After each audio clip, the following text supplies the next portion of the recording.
Hello guys, and welcome back to my YouTube channel. If you're new on my channel, my name is Stella. I'm an education, lifestyle and mom YouTuber based in the United States. I'm an international student in the United States of America. I am currently doing a series on study abroad based on my experience.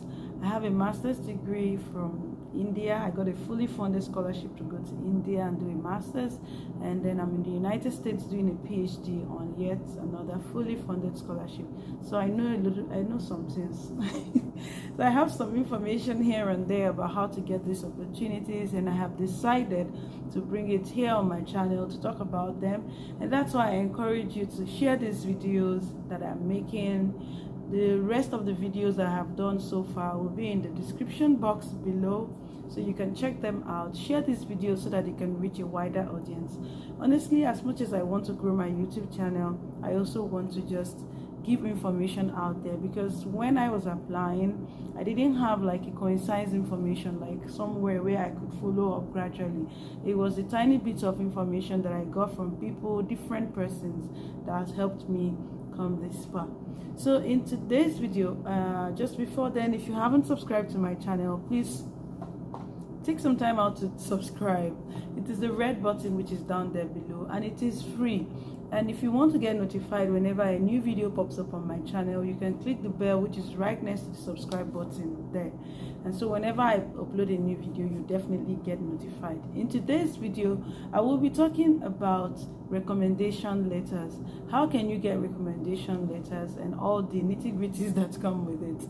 So if you're interested in this video, definitely keep watching. I've had a lot of people complain that, oh, I have sent out messages to my recommender and they are yet to respond. Oh, the university has sent out link to my recommender, he or she is yet to respond. I have had situations where people have shared their experience with me of not being able to actually complete the application process because their recommenders didn't send out the recommendation letters as at when due.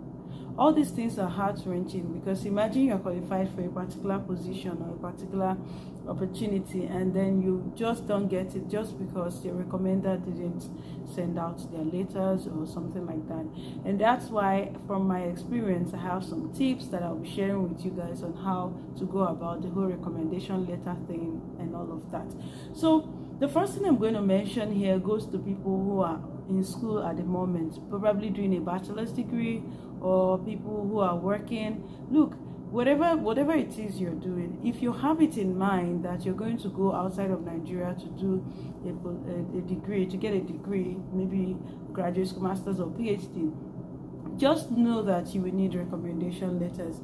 And why you need to have this in mind, if you know that you want to go outside to do your you want to go abroad to do your postgraduate studies, why you need to have this in mind is because you need to keep a good relationship with people around you, especially your bosses or your professors, your supervisors, or as the case may be. So if you're still in school, you should have at least one lecturer in your department that can understand you. I mean, when it comes to your academic performance and your personality, there should be one lecturer that can actually say that I know Stella. I've had people who will say, I don't know anybody. How can you not know anybody? People taught you. You had professors that taught you for like 4 years or 3 years of your program. At the end of your program, you did a project work. You were supervised by someone. That supervisor is very key. It's very important. You don't just throw them away. So if you're still in school, this tip is for you. Have a good relationship with your professors.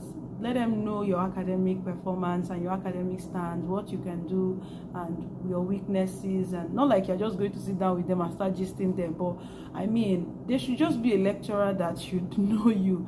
And then when you're done with your research project, don't just stop contacting your professor. Don't throw away his or her number. Keep that relationship going. Then another tip I'm going to share is about keeping a relationship after you have graduated, or when you are done working in wherever it is you're working. You don't just discard people. Honestly, I learned this from my father. My dad does not throw people's contacts away, especially if there are people that he feels that have some impact in his life.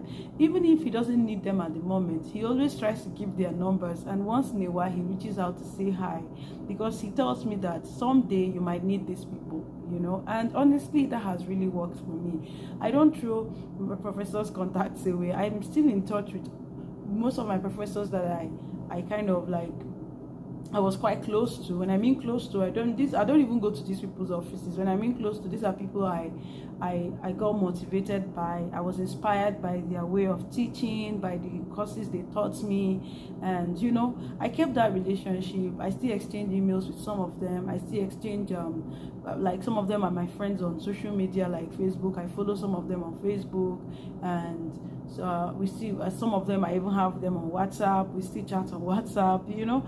So it's not as if I'm keeping like an informal relationship of, well, hey, how is your wife, how is this? No way. But at least once in a while, when there is a celebration, maybe there is a feast, Christmas, or some Salah celebration or New Year, just something, I try to chat them up. Happy New Year, I wish you a wonderful year ahead, I hope work is going on fine. Then for those who I am kind of, who are my recommenders, I try to keep them updated. Okay, that should be another another tip. So try to maintain that relationship even after you have graduated. Then another tip which I do is I try to keep my recommenders updated.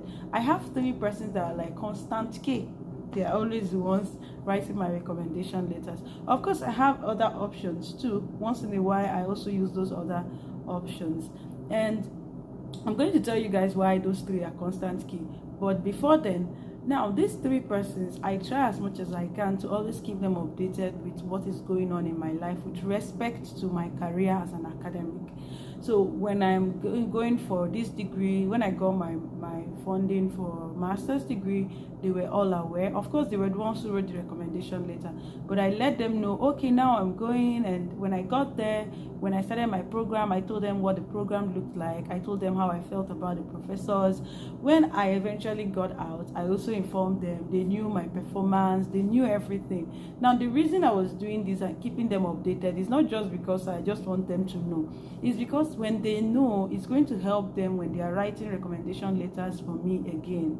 Now, it is not the same letter they wrote when I was applying for my master's that they have written for me when I was applying for my PhD, because I have upgraded, and they knew all of those things. Sometimes they usually request for, okay, can I get some information to beef up what I have?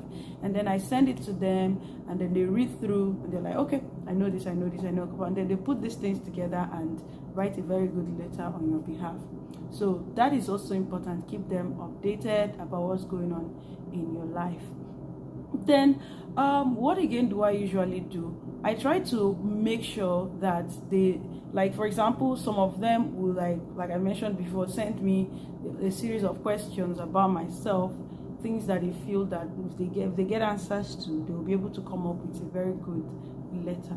And that's important. For some of you who feel, okay, your recommender doesn't really know you too well, you can ask them to kind of send you questions about yourself, or even if they don't send you questions, you can write briefly about yourself. Write about things that you feel like are your strengths and also your weaknesses that you feel your recommender may not really know much about you. So you can send it to them, they can read through and then come up with their own recommendation letter. I've heard people who have used that strategy. That's not my strategy. I'm just fortunate to have professors that know me very well and that I keep updated about myself. So honestly, if I am to say, I am one of the luckiest person when it comes to recommenders, because these people are always ready to write letters for me, and I think it's because of the way I have kept the relationship. I have always updated them. I am always like, these people are like mentors to me. They are like models to me.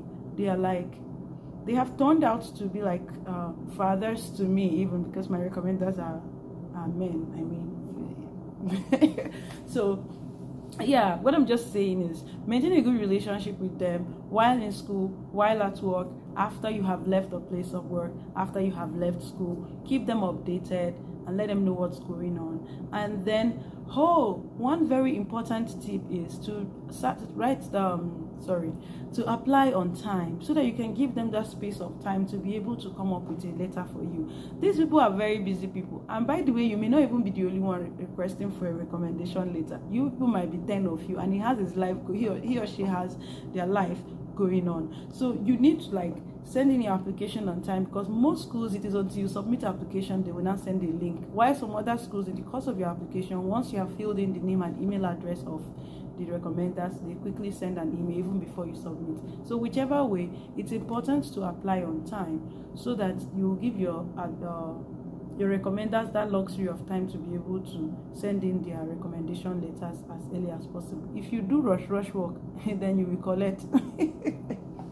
So yeah, I think, and then another thing I usually do is, sometimes if, for example, the deadline for submitting the recommendation letter is on the 16th, I tell the recommenders that, okay, the deadline is 16th, but can I get it on the 11th?